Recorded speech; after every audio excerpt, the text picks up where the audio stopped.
Okay, guys, so here we go. If you remember, so far what you learn is you learn about, the how we design beams. And for the beam design, we can use formula that is based on equilibrium equation. And another way of designing your beam is through what call it tables. Tables. And I think I want to probably go very quickly on how to use the table. So the table is very simple to use, and the method is on the left side. So the table is based on a very simple equation. M is equal to K multiplied by the width of the beam multiplied by the effective depth of the beam squared. And from the same equation, you can simply reorder the equation where you can find the K equal M divided by the B times D squared. Guys, remember when we are designing, what do we mean? We mean the moment is given. When we design, the moment is given, the moment that we would like to resist. So for this example, we have 698.5 kilo Newton meter. The width of the beam is 450. The effective depth of the beam is 517.5. And the F prime C is 30 MPa. How do we continue? Very simple. You just estimate the K. The tricky part is here. So the tricky part is, please, this is not in the equation, huh? So please, and that's for the units, you have to multiply your moment because the moment is in kilo Newton meter and everything is millimeter. So to have a consistent unit, you just have to multiply times 10 to the power 6. So we get from that, we get 5.72. So my K is equal to 5.72 and it's in MPa. Once you have your K as 5.72, okay, then what you have to do is you go to the table comes in several pages, So what you have to do is you just have to define the column, and the column, it corresponds to your FC dash, which is over there. So you can see here we have FC dash ranging from 20 all the way to 60.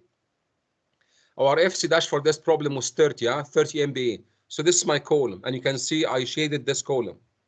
Now, the first column is your K in MPa. You can see this column here is your K, and the unit is here, it's in MPa.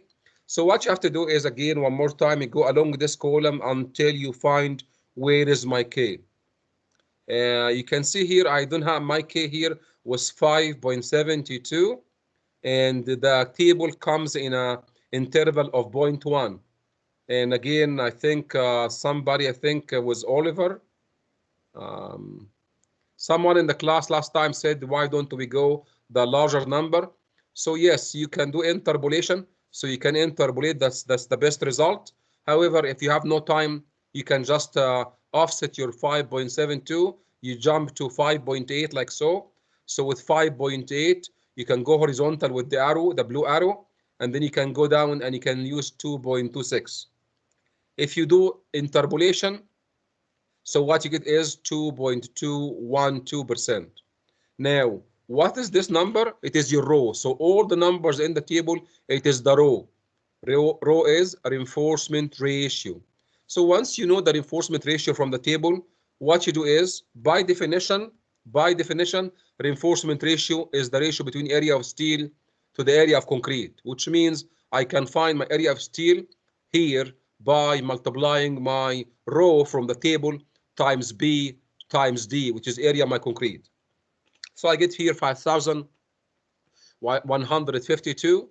And then if you guys remember, when I did the same job, exactly the same job using class derived equation, I got 5,077.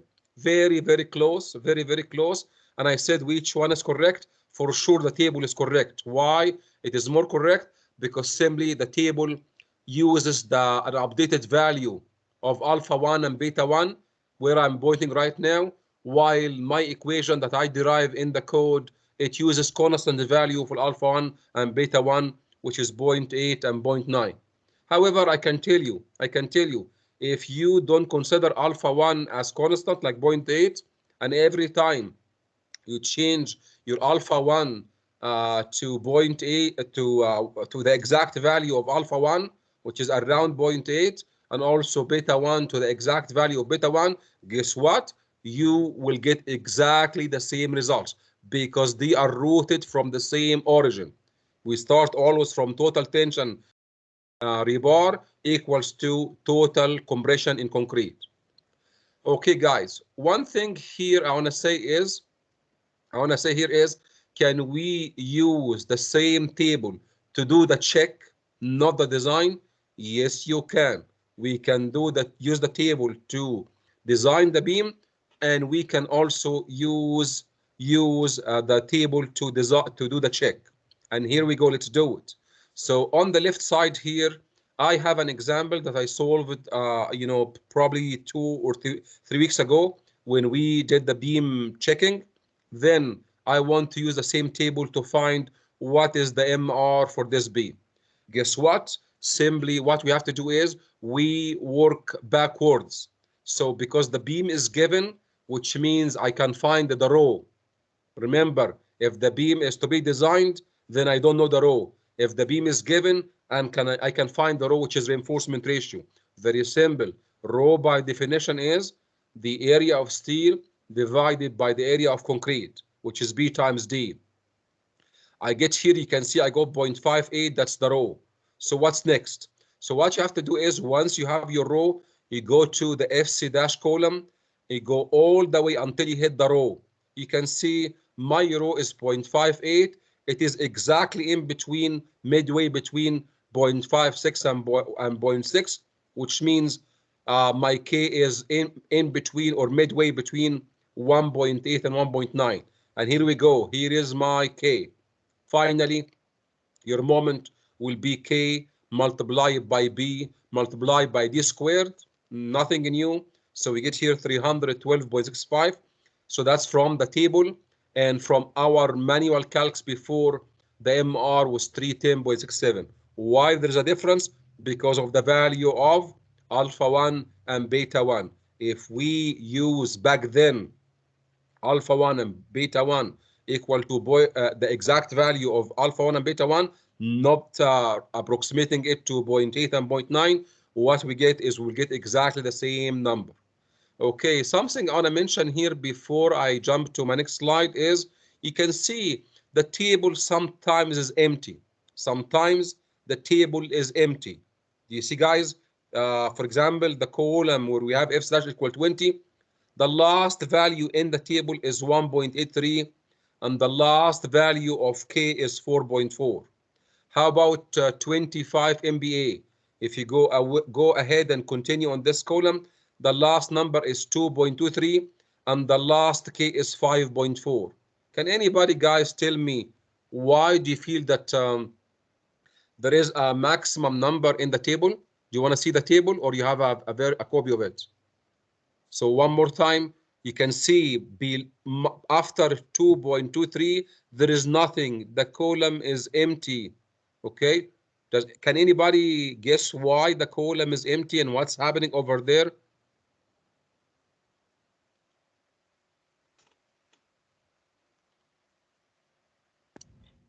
Uh, I'm just gonna guess. I'm just saying. I think that's the maximum row before it fails.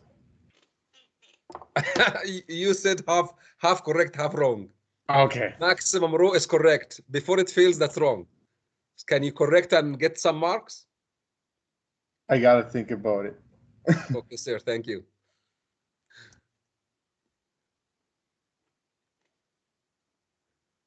Okay, for the sake of time, I will just give you the answer because when I proceed. So what's in the table is simply your row balanced. In the table, this number here is row balanced. So guys, if you remember, how do we estimate row balanced? We simply say FC dash divided by 1100, and you can see for 25 MBA, it means the row balanced is how much? It's 2.23%, which means why we void the column, because anything above this point is a compression failure. Compression failure, huh? And if compression failure is bad, it's brittle. We don't like to our beams to behave this way. So that's why the column is voided. There is no numbers beyond row balanced. If you guys remember, and you look, if you look back to my slide, probably I can switch quickly to this slide here. Somewhere in my slide, I have a very nice presentation of the row somewhere here. Yeah, look at this graph, please. Look at this graph, please. You can see my row can be anything, anywhere in this green zone. That's okay, continue. However, anything beyond row balanced, which is F prime C divided by 1100, stop. Okay, it tells you stop. And that's why if I go back to my table, you will see the rest of the table is voided because simply tells you no, there is no number. That's a compression failure. Okay. So which means, guys, if I estimate the K and the K is more than 5.4 for F prime C 25 MBA. Okay. So here is my table one more time. Here is my table one more time.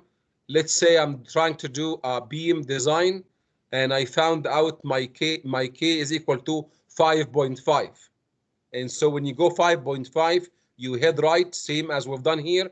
You guess what? You will see no number. What does it mean, no number? It means compression failure. It means no. And you guys know how to fix that, huh? You need to change the beam width or the beam depth or the concrete compressive strength or add compression rebar. Okay? So guys, before I continue, any questions so far about using the tables? All the values in the table are row B or row balanced, or No, just like the last number of each column, is last number balanced? is row balanced. Okay. The last number. After row balanced, there is no row. You will see you cannot find any row more than row balanced. So the numbers from the table, generally speaking, it is the row reinforcement ratio. The last number in the column is balanced reinforcement ratio, row balanced. Okay, so I'm guessing there is no question. So let's proceed to our last and most realistic, problem. So you can see here I have a plan view and a plan view of a little floor, not really large floor. We have total of 6 columns and we have 2 beam lines, a beam line along grid line 1, a beam line along grid line 2, and some dimensions are given, guys. So you can see here the column dimensions are I added the labels. So and we have a slab. The slab here, the slab thickness is 250 mils, and we have also more information like what is my SDL, what is my live load, and I think I remember right now we start already all of that. Okay, and I think this is where I stopped. So I'll try to do that quickly, guys. So you guys, because you've heard this before.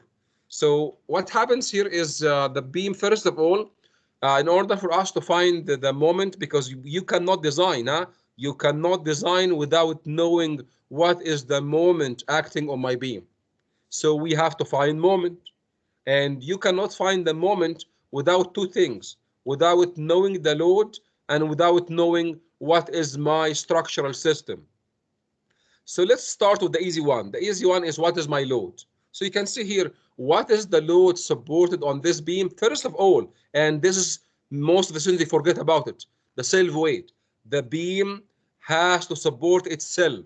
The beam will have to support itself, okay? So how do we estimate the self weight of the beam? Very simple. You multiply the width times the height of the beam times 24, which is gamma concrete.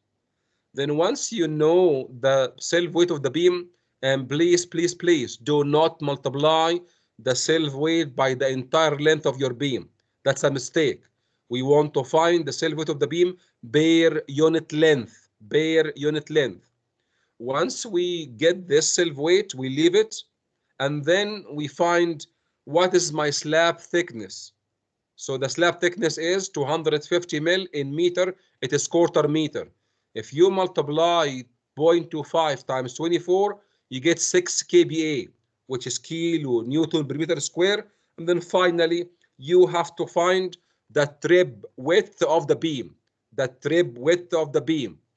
Okay, now please watch this. You can see this area of the slab is supported on two beam lines, and I'm gonna explain not to probably sometime today that half of the load of the slab, half of it will go this way and half of it will go this way, which means if we're speaking about, or if we're talking about the trip width, you can see center line to center line is 5 meters. So each one of those beam line will carry 2.5 meter of the slab.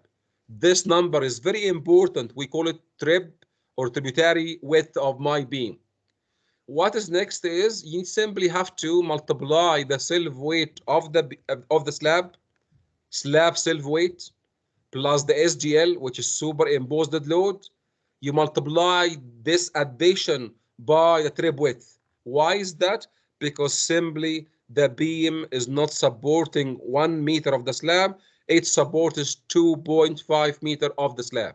And that's why any load that comes from the slab, which is the self weight of the slab, and the SDL, it has to be multiplied by the trip width.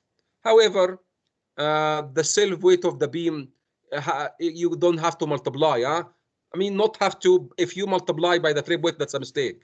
So do not multiply the self weight of the beam, because the self weight of the beam is already estimated per unit length on the beam. Anything comes from the slab, we multiply by the trip width. Okay. So what happens here? I'm able to simply figure out and find how much is my dead load on my beam. And when it comes to live load, the live load intensity is 4.8, which is on the slab. And because it's on the slab, then you have to multiply by 2.5 meter. Anything comes from the slab, it has to be multiplied by the trip width. The trip width. Okay. So now we figure out what is my dead load, and this is my live load on the beam. On the beam. So if you want to find WF, which is the factor of the load, looks like I have to do load combination number 1 and load combination number 2. Where I got those from the National Building Code, where load case number 1, we estimate WF equals 1.4 dead load. So we take the dead load, multiply by 1.4. So I got here 31.7. Next is, what is my factored load from load case number 2, which is 1.25 times my dead load plus 1.5 times my live load. We get 46.3. So obviously, guys, obviously, this number is the larger number, and simply it governs, which means from this point on, my factor, the load is 46.3.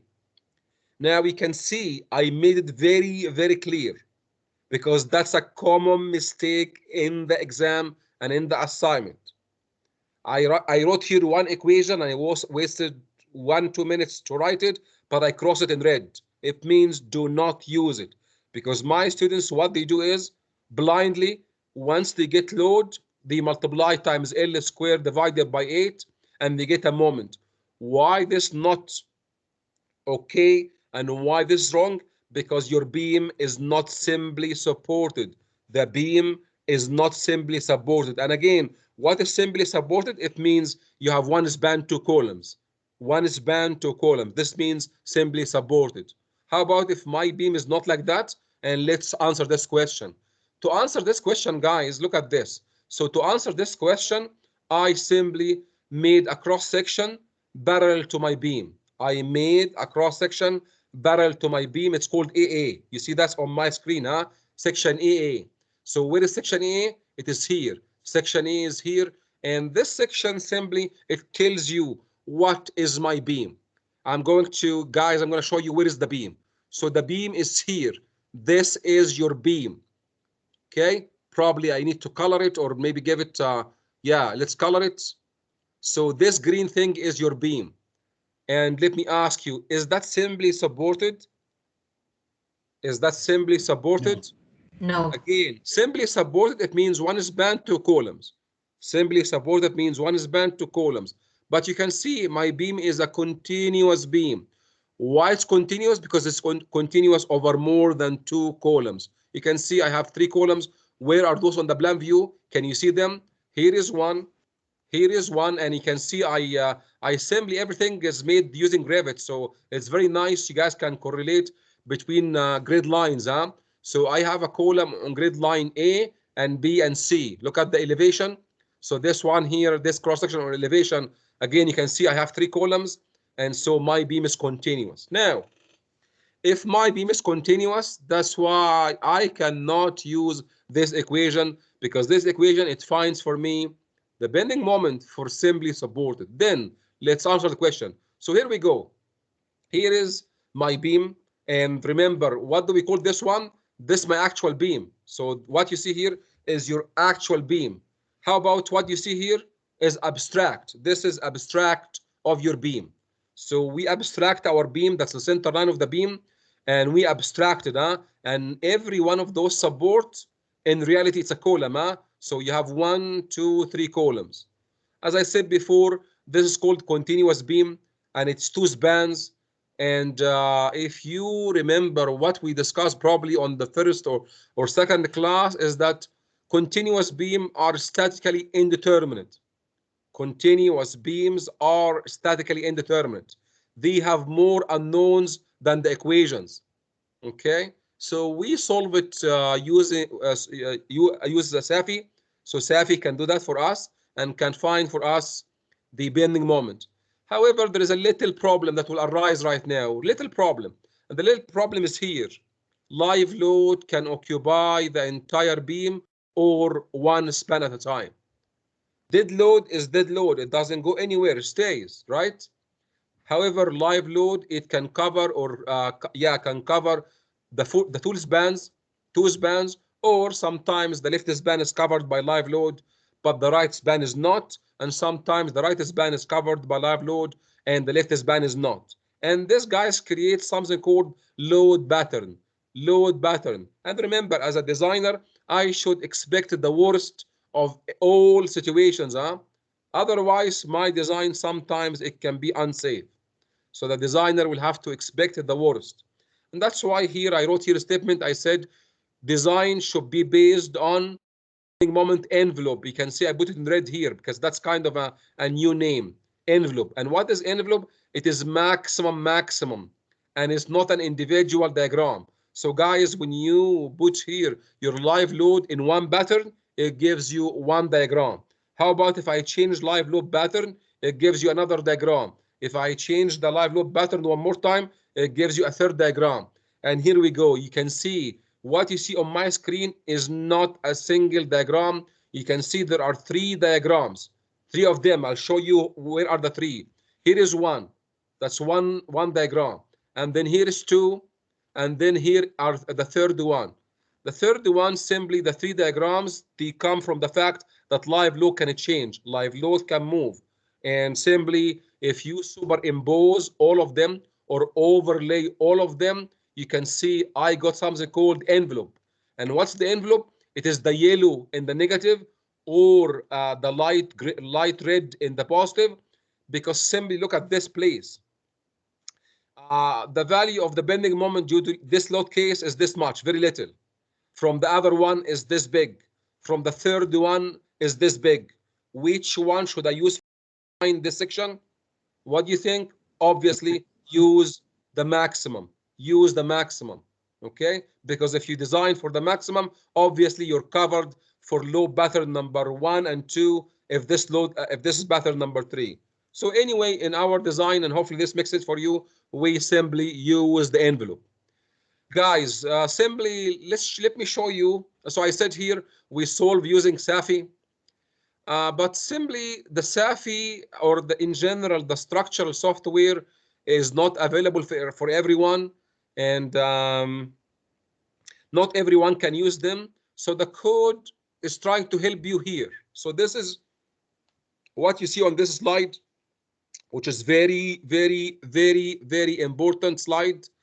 It's coming from the code. So I kind of snapped this picture from the code.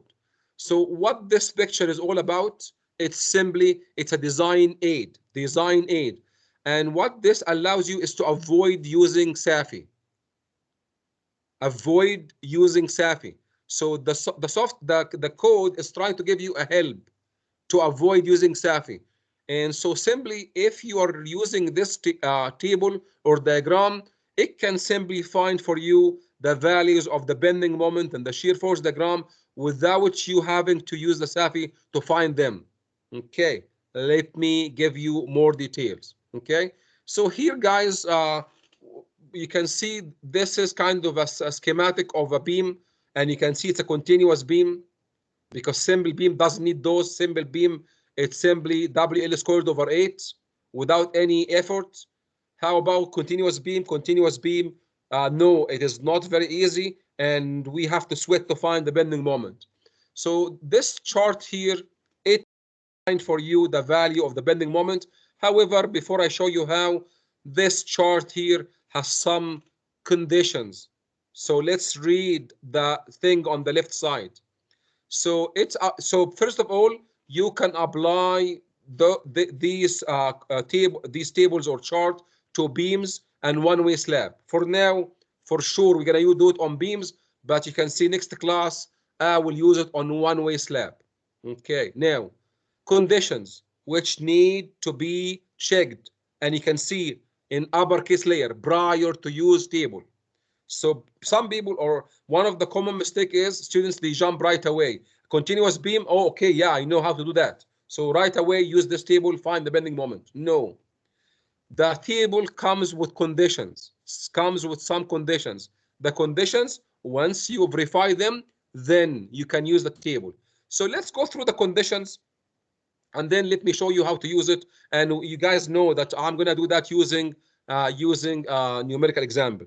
So number one condition is the beam has to be prismatic.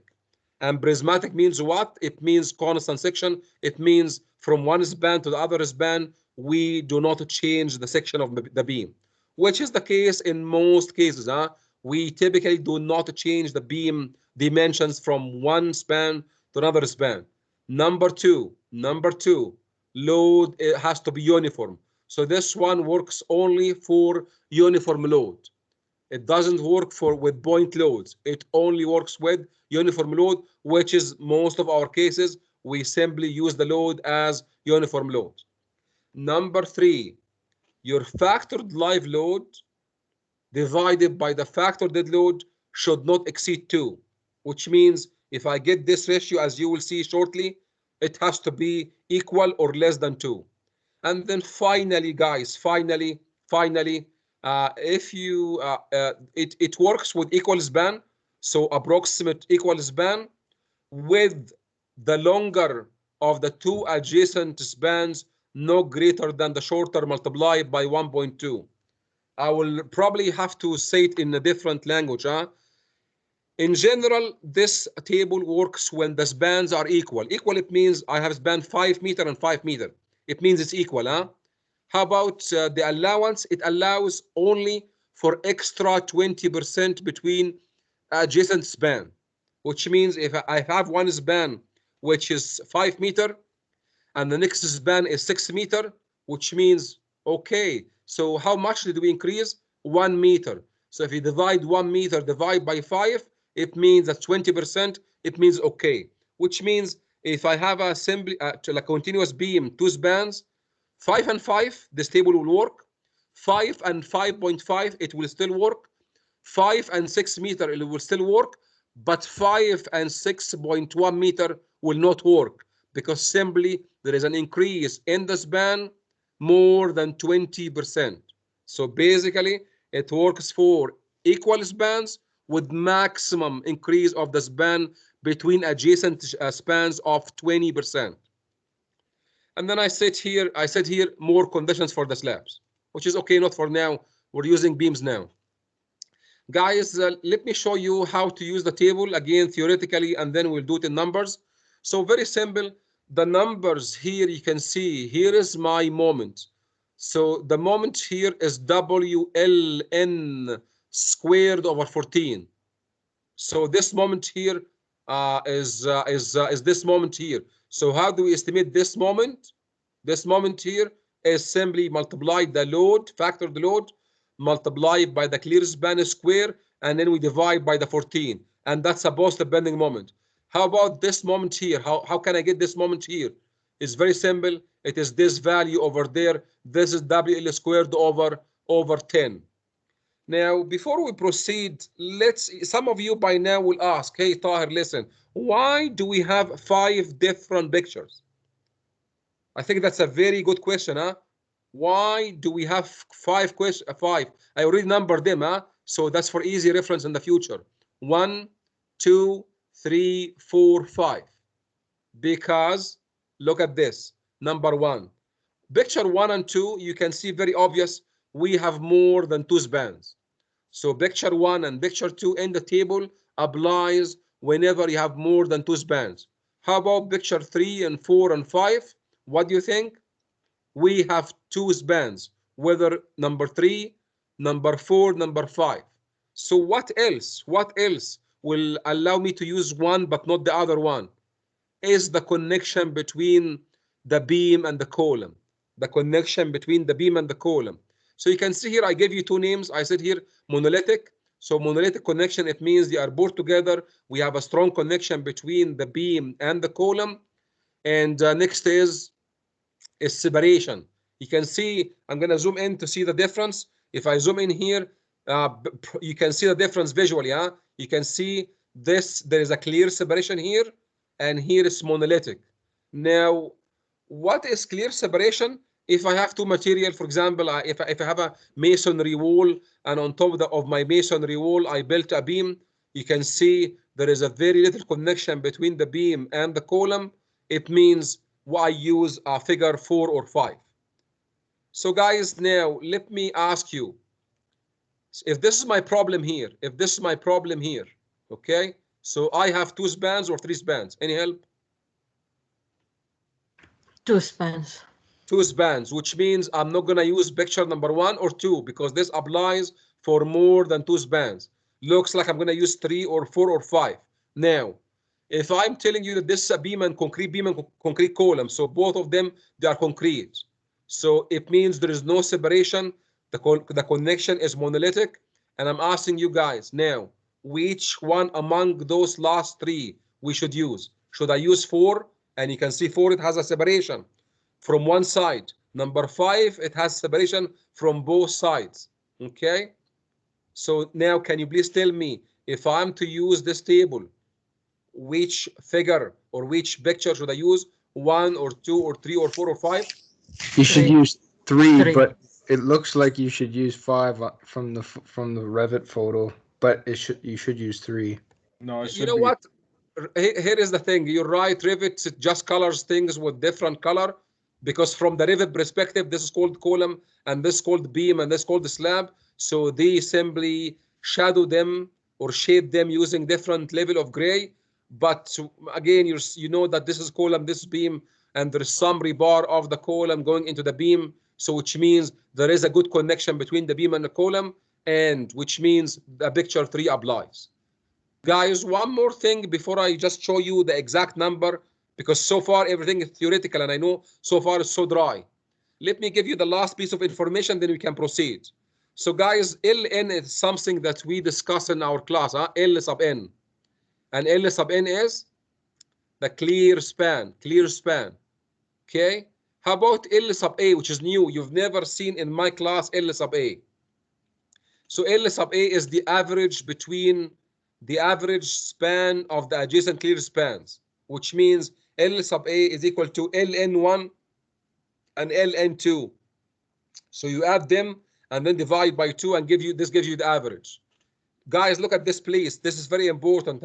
You can see the moment in the middle of the span is function of the clear span. How about the moment on top of the column? It is function of the average. If I zoom in, you guys will see that very clearly. So for example, let's go to picture number 3. The moment here, the positive bending moment, is function of Ln.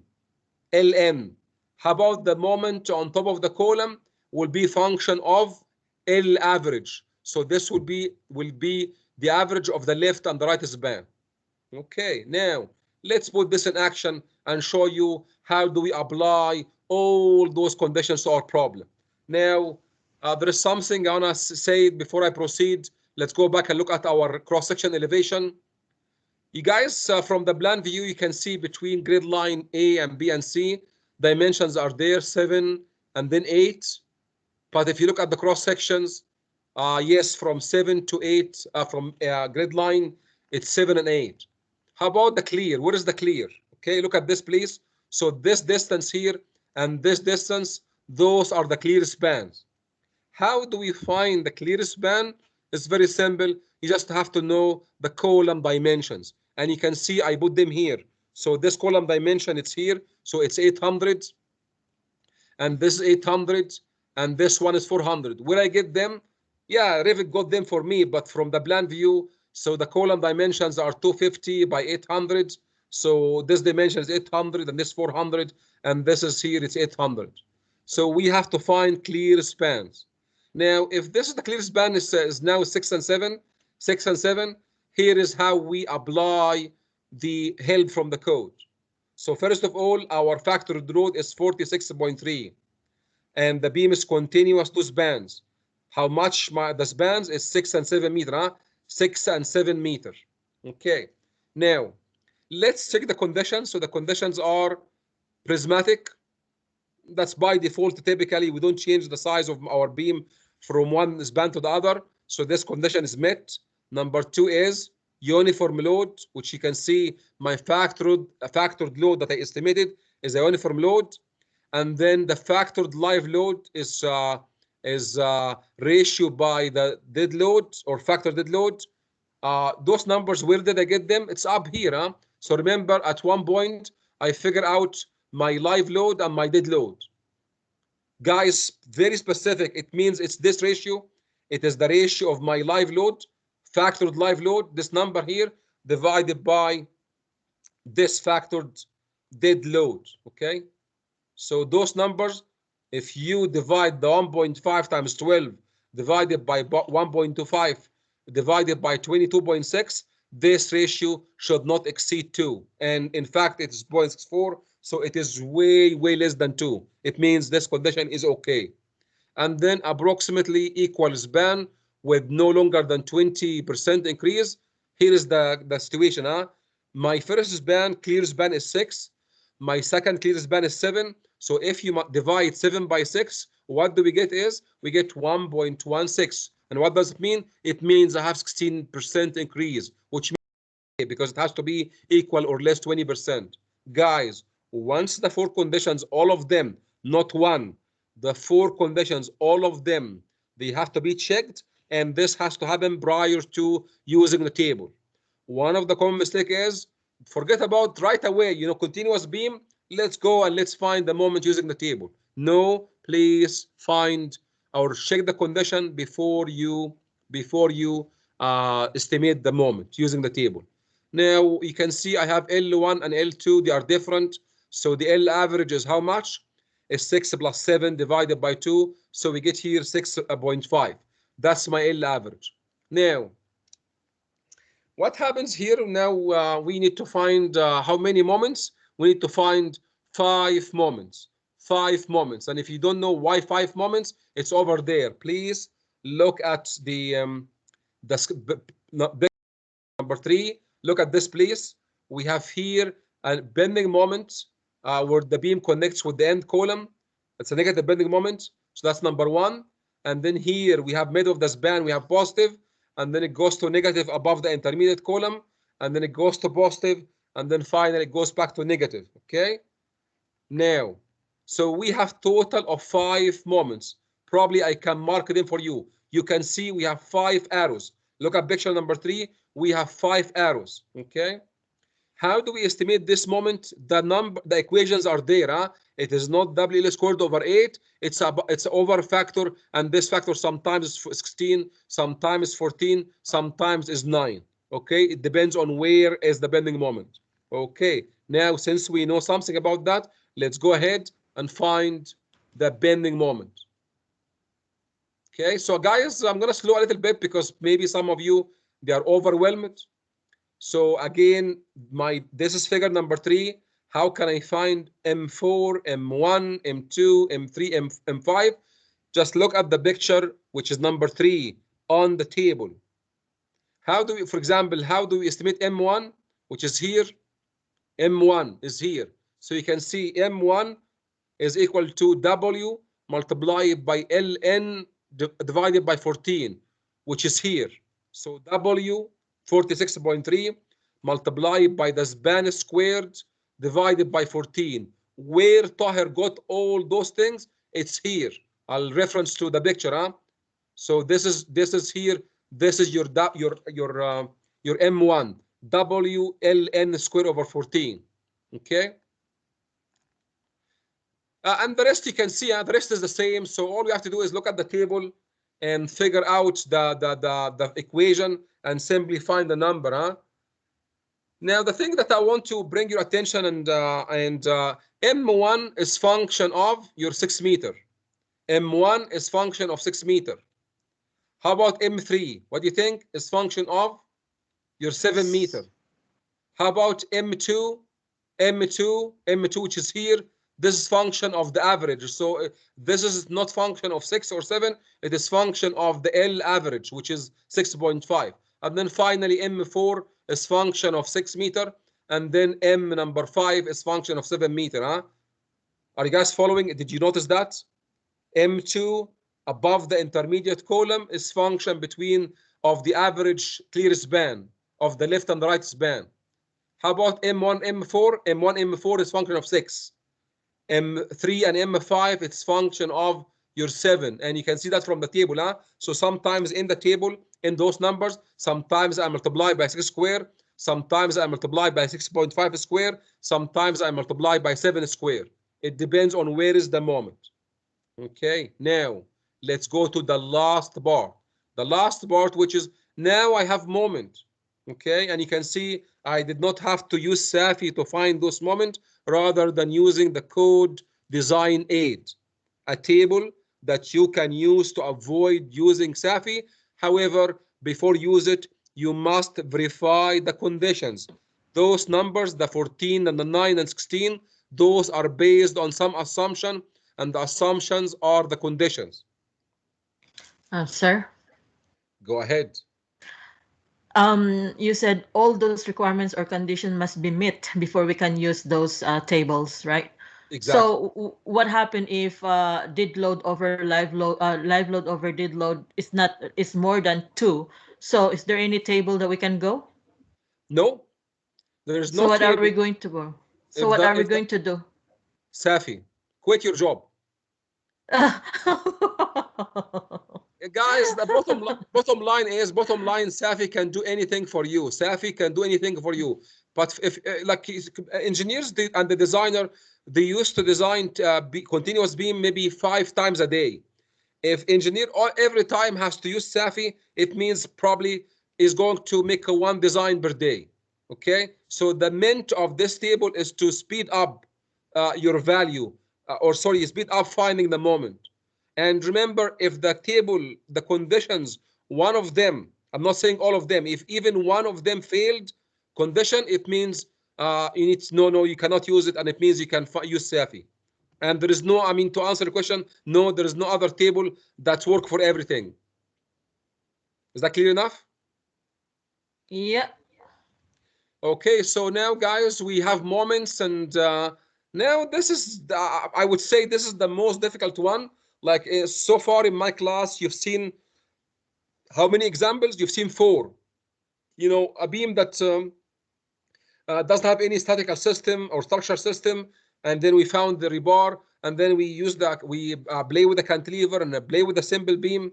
This one here, you can see it's a hassle. It's a lot of work to find the bending moment. Okay. However, now what do you think? We have bending moment. So what do you think? What will be my next step?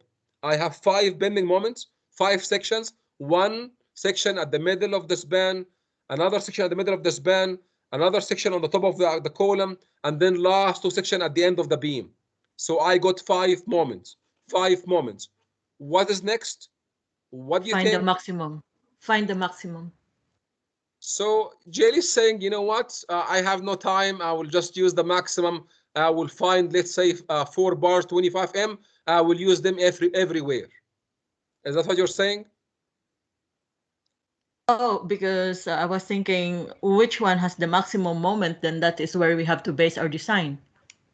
Actually, we design your true. I mean, look at this. So I said here, for example, look at this. This is not a single diagram.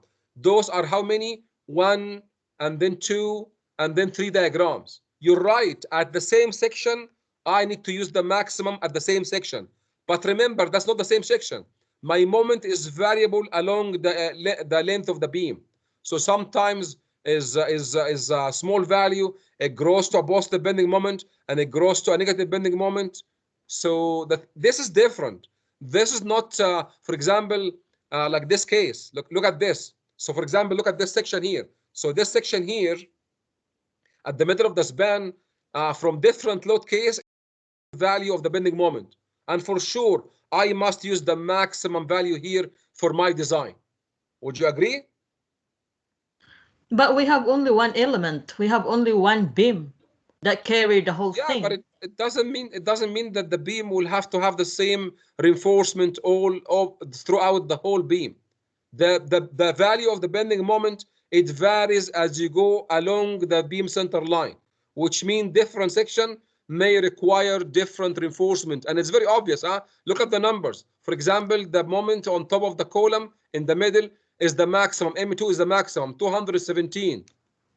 So if I design for 217, I found 5 bars. Should I use those 5 bars all the way from the center to the end of the beam to the left and right, and also put them at the bottom all the way from the end of the beam to the edge of the beam? Guys, please let me know, what do you think? Should I do Waste that? material. It's a waste of material because again, there is no conflict. Don't be confused, please. Yes, if at the same section, if there is a possibility to get different bending moment, no, I have to do all my best to find what is the maximum bending moment at this section, and I will design this section for the maximum bending moment. This doesn't conflict with this picture here, where the bending moment is already changing maximum, the maximum. This diagram here is the envelope. If you take this, look at this, please. I'm going to move my section. Watch me, please. So here is my section, and I'm moving my section. Look at the same diagram, the maximum diagram. The bending moment is changing. Is it changing? Do you see that? Guys, look at my cursor. I'm moving Yeah. right now my section. So Yeah. here my moment is low, increase until I get the maximum, and then decrease, and then reverse to the negative until I get maximum negative, and then I go here, and then the negative is dying, but there is a positive, right, until the maximum. I would say it is unfair, too much waste of material. If I use M2, which is 217, I find, for example, I need 525 Ms. I use them all the way from here. So I'm going to place here 525 M here on the top of the beam, and then 525 M here at the bottom of the beam. And I call this one as a good design. I wasted a lot of material because I simply use the maximum bending moment on my envelope. Remember, it's an envelope, yes, but it doesn't mean that I'm going to take the maximum and I use it to design my area of steel and place it everywhere. How many in this class, guys, agree or follow this discussion? If you follow the discussion, I need to know, please. I Yes, Yeah, follow. I'm sir. following you on that one. Yeah, I'm Okay. following. Yep. This discussion, I know it's not easy. So what you guys are doing a great job. It's not easy discussion. Please, we do not use M2 and then we design one section and then we, let's say, get some bars, we place them for every single bending moment. Okay, we don't do that, because otherwise we will waste a lot of material. And here is how we do it. Okay, and I'm gonna do that, and then we break. I'm sorry I went over the time, so but I cannot stop here, or you guys need some break. What do you think? Keep going. Okay, sir. Thank Yeah, you. keep going. We're good. Okay, guys, here is how we do it. So I myself will not go the old way. I know the old way. I went in kind of writing the way I wrote it. It's just like a column thing. Now I organize all my results in a table, and you will see how pretty the results. So you can see here how many sections do I need to design? How How many? Can you count, please? How 5. many sections do I need to design? 5 sections. 5 sections. How many rows in my table? You can see I have 5 rows. So my first column is the number, huh? So 1, 2, 3, 4, 5. Now, where I got those moments? Where did I get these moments? It's over there. Just copy those 5 numbers in my table, huh? In my table. And what happens next is, I'm going to proceed with my design as usual, no change. You guys remember what is my first step in my design? After you know, now you know the moment, huh? I know the moment that I want to design. What is my next step? If you guys remember, it is simply you say how much is my effective depth, because everything in the equation or in the table needs D. So what do I have so far? Let me show you. Can anybody read what are the dimensions of the beam?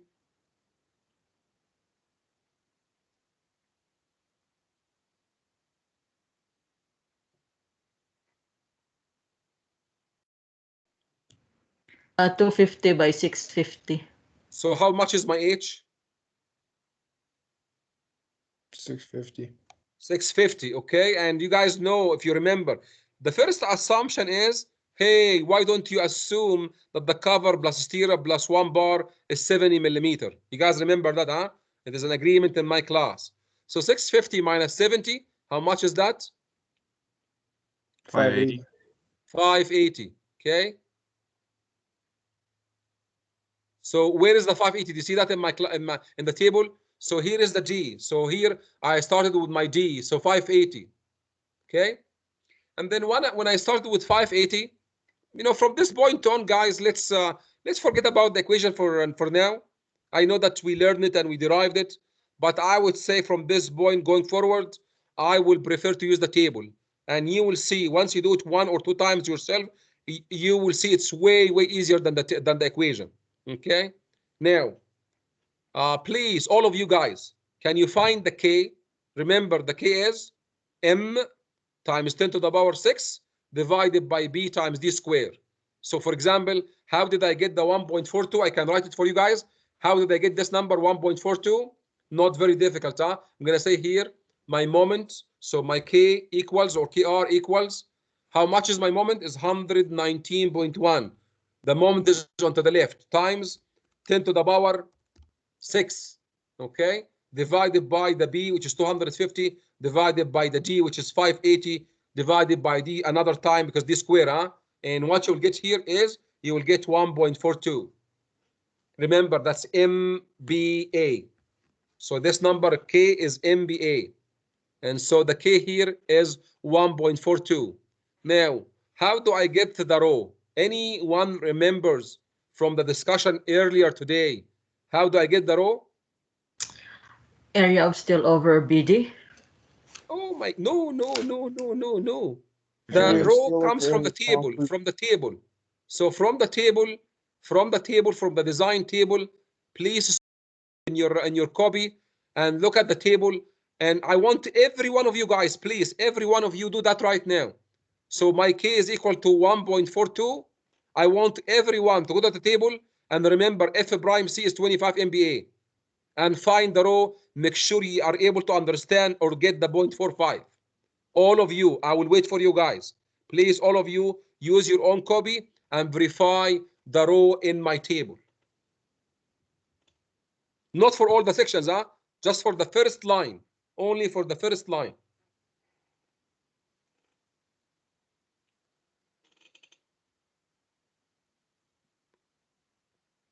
Do it yourself because I tell you, there is no other time to do that.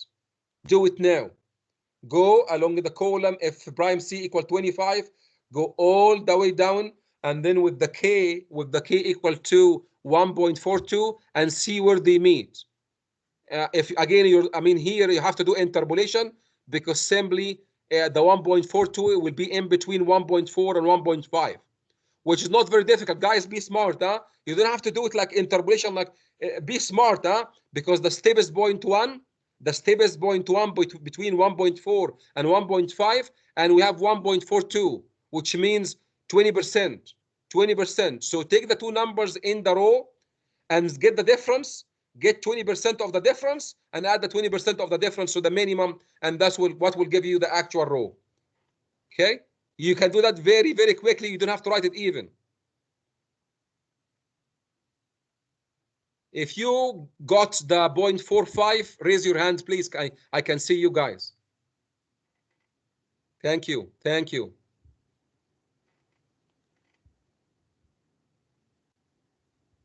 Thank you, sir. Thank you, sir. Thank you, Brody. Thank you, Nick.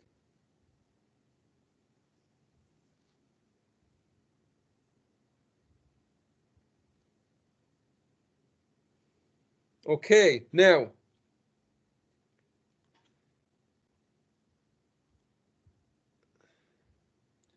guys, let's move on to, so you can see here I go 0.45, and what we do next is we simply multiply, as Jelly said, we have the row, so we multiply the row, multiply by B times D, and please do that with me as well. Please do it as with me. So multiply 0.45%, which means I'll do it here.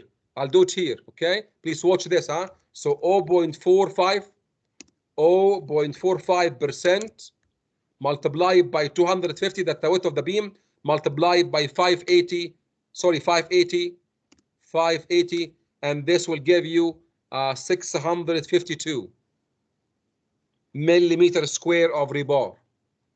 Make sure you do that.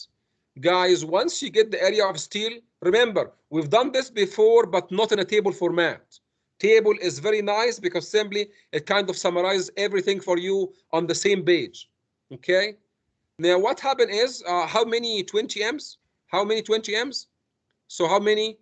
It is every 20 M is 300, which means I need 20 M. And if I use 320 M, what will be my actual area of steel? What will be my actual area of steel? 900. 900. Exactly 900, as you can see in my table, 900. And what will be my actual row? 0.6. 2.27. 0.6. Why is that? Because you remember, there is difference between there are two rows in my table. There are two rows. One, in the first one is what comes from the table, and that's row minimum. You cannot, because simply that's required by the moment. Okay, but the other row I could modify my table, and I say row actual, what goes really into the beam, which is very simple. You divide 900, divide B times D, and that's how you get 0.6%. And remember, how much is my row balance? This is constant for the entire beam, because the entire beam is made of the same concrete, and for 25 MPa, it is 2.27%. And that's your limit. That's what we'll check if you are in compression failure. And remember, always, your row has to be less than row balanced. That's one check. The last check is the S minimum. The S minimum. The S minimum, we talked about it before, and the S minimum, it's I put it here. I put double star in the table. Where did I get the 406? I put it here. So the 406 is comes from the code. So the code says your minimum area of steel is assembly 0.2 square root of F prime C divided by F field divided by multiplied by B. And the tricky part is this, and I know this is very confusing. When the code talks about the minimum area of steel, it is using the H, not the D. The H, not the D. So you can see I used 650, not 580. So I got for a 6.25. So you can see this is something I have to check. So every time I get area of steel here, it has to be more than this number. And the row has to be less than this one. So you can see I'm doing the check, but not like I did before. The check is made in the table. In the table. Okay, now, really, I'm not gonna let you do, I have no time in the class to go through. Those are real, all those numbers are correct. I've done it myself, and I give you all the results just in case if you want to learn more and train yourself on how to find or do the design. Really, what I want to do is this. This is my column of interest, because this gave me kind of hard time, This one kind of gave me hard time. Okay, guys? So please, I'm gonna do that, and then we break. So right now I'm trying to design a section, beam section where the bending moment is equal to 117.4. So what happens here, please, for now, I'm going to do something. For now, I will do that. For now, I will hide the second line. because the second line is my second iteration. So I'll hide this for now so you guys are not confused, huh? So don't look at the second line. So what happens here is I'm going to do the first iteration. So same exactly like before, no change. So you go here, here is my moment, here is my D. I find the K, which is how much? It is simply moment times 10 to the power 6 divided by B times D square. I got here my K.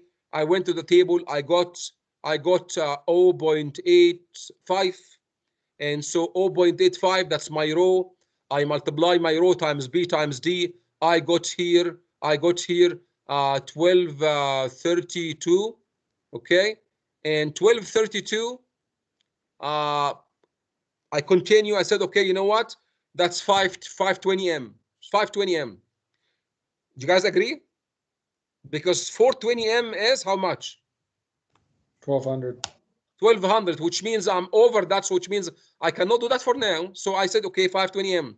And then I said, okay, you know what? If it's 520 M, it means I have 1500. Actual area of steel is 1500. But you know what? One of the tricks you have to do is we're coming here with number of bars. Do you see anywhere here that I ensured that the width of the beam can accommodate my bars? It's over there, huh? Look at this, please. So it's below the table where I found, here is my beam minimum, okay? And B minimum is equal to 30 times 2. And you guys can guess what is 30, huh? It is in the original problem, but you guys can guess what's 30. It's the cover, huh? So it's the cover multiplied by 2, and then plus the stirrup multiplied by 2. And what do you think? How many bars? You can see I'm trying to see what is the minimum beam width that can accommodate 5 bars. And because we have 5 bars, then we have how many spacing? We have 4 spacing. Okay? Now, what happened here is simply I found, no, I need 300. So what do you think? If I need 300 millimeter, can I ask you, can I accommodate my 5 bars that I got on section number 2 on one layer? No. No, huh? So I said, see, here is how I thought that time. I'm gonna share with you how Tahir thought that time. I say, hey, here, wait a minute. So right now, I have never checked what is my actual D. And you can see I'm a little bit, look at the 1232, I mark it in red. I'm a little bit above 4 bars. So let's take my actual D. So my actual D is how much? 650 minus 30 cover plus 10 millimeter for stirrup plus half bar, which is 20 over 2. So that's 600 mil. So guys, for one layer of rebar, my actual D is how much? Is 600, not 580. And what I did, to be honest here, I said, okay, Tahir, why don't you refine your results? Guys, remember, refining the results is optional, huh? When the area of steel, when the D is more than D actual is more than the assumed, it's optional. But I thought it's needed. Why it's needed? Because you can see I need only this much of steel. I need 32. If I'm able to save the 32 based on the new D, I'm saved. I'll show you how. Okay. So what I did, I said, okay, you know what? Why don't you use your actual D, which is 600 for one layer? And I did the same thing. I used the actual D. So here is my K. Here is my rho. And guess what? In that sharp, I got area of steel of 1200 square millimeter of steel. And this works very, very nicely because simply the 1200, it is simply exactly your 420M, and I'm using 100% of the capacity of my beam. And my actual area of steel is exactly as the area of steel required.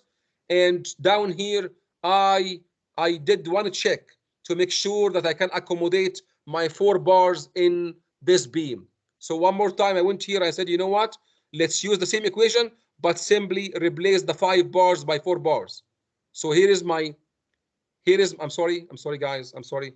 Here is my 4 bars, and then we have 4 bars, and then we have 3 spacing, and I got 250. And what does it mean? It means, look at this. It means my 250 millimeter beam, it can accommodate 420M bars in one layer, where the actual D is 600 and where is the actual area of steel required is 1200. Things work perfectly, perfectly, okay, because I'm using 100% of the capacity of the beam, okay? And you can see my design is finalized. It means at section number 2, I need to do to use a 420M, okay? Guys, as I said, look at this. I try to do the same thing to show you. I said, guys, when your D actual is more than the assumed, what do you think about the refinement of your results? Is it optional or must?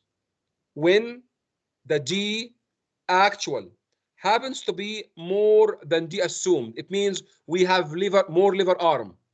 So iteration number 2, is it a must or it's an optional? I think it's a must.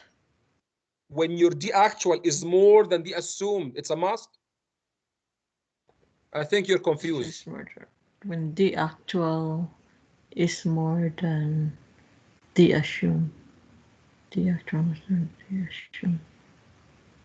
The actual more than You guys are the tired. I know assumed. it's we've been talking now for 1 hour 15 minutes, but here is Tar, the point. When why? you when your the actual is more than the assumed, then the refinement of your results is optional. Uh, Optional. no, no, no. Like you don't need to like which if your D actual is more than D minimum, then your D actual is good. You're good. You don't need to do anything. Yes, and look at this, please. So I can see, you can see here in my problem here, I have done the refinement twice. I have done the refinement on section number 2, and guess what? It saved me 1 bar. Guys, do you see that? When my D actual happens to be more than the assumed, when I refine my results, I saved 1 bar. But look at section number 5. Look at section number 5. When I simply used my actual D again 1 more time in my calculation, guess what? Nothing has happened because simply the first iteration I needed 783, and the second iteration I needed 675, and both of them they are 320M. And I think if you remember what I said refining your result is optional, and it may or may not change your results. Okay, maybe you end up with the same results again.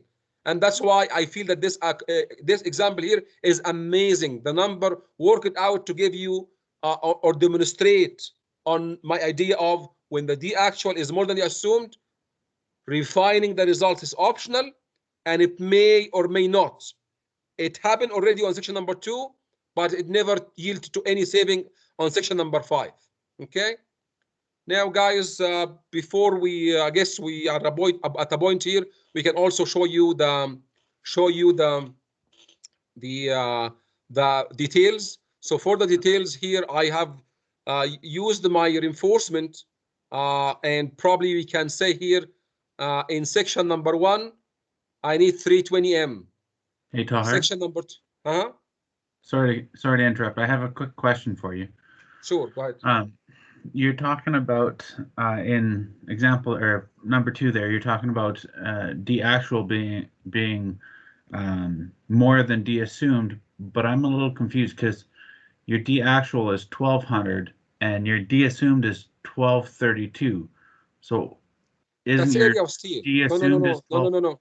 The D is the effective depth of the beam. The D is the Oh, effective depth of the beam, I which is see. column number 3. So you can see the I subtract 70. When I started my design, I say D is equal to H minus 70. I go 580. But down here, I re-estimated my G actual, and it happens to be 600. It means I have a more lever arm than what I originally assumed. And guess what? When I used my actual D back in the equation, the number worked very nicely because I got 1200, which is exactly 420M. And guess what? The 420M can fit into my 250 beam. Yeah, I see now. I was mixing up my columns on that one. Okay, no problem. Now, as I said, guys, uh, just before we show you the details, you can see here every moment required kind of different number of bars. So sometimes on section number 2, I need 220 bars. and on section number section number 4, I need 220 M bars, and sometimes I need 3, and sometimes I need 4. Okay, and that's where I simply created a Revit model, and probably I can show you the Revit model itself. Huh? So let's do that. Let me show you that.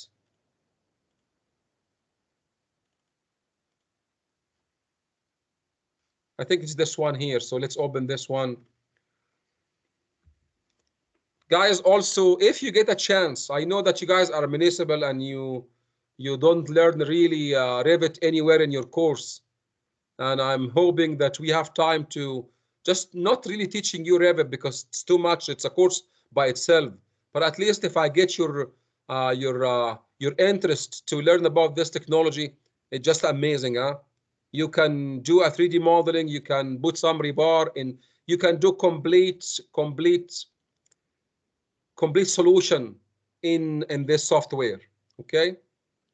So anyway, here is my model. I built the problem, and here is my problem here. It's this is your 5 meter between the beam. Okay. I want to get some good angle for you guys. So here is the reinforcement. You can see here, I have here 3 bars, like those are 320 M bars. At the bottom here, I have 320 M bars, and then the maximum moment it's happening on top of the intermediate column. And you can see here, if I zoom in, do you see how that your 420 M bars? You can see the bar is rusted, huh? I just gave it a true colors. So those are your 420 M. And probably I can give you a better angle. Do you see those 420 M bars?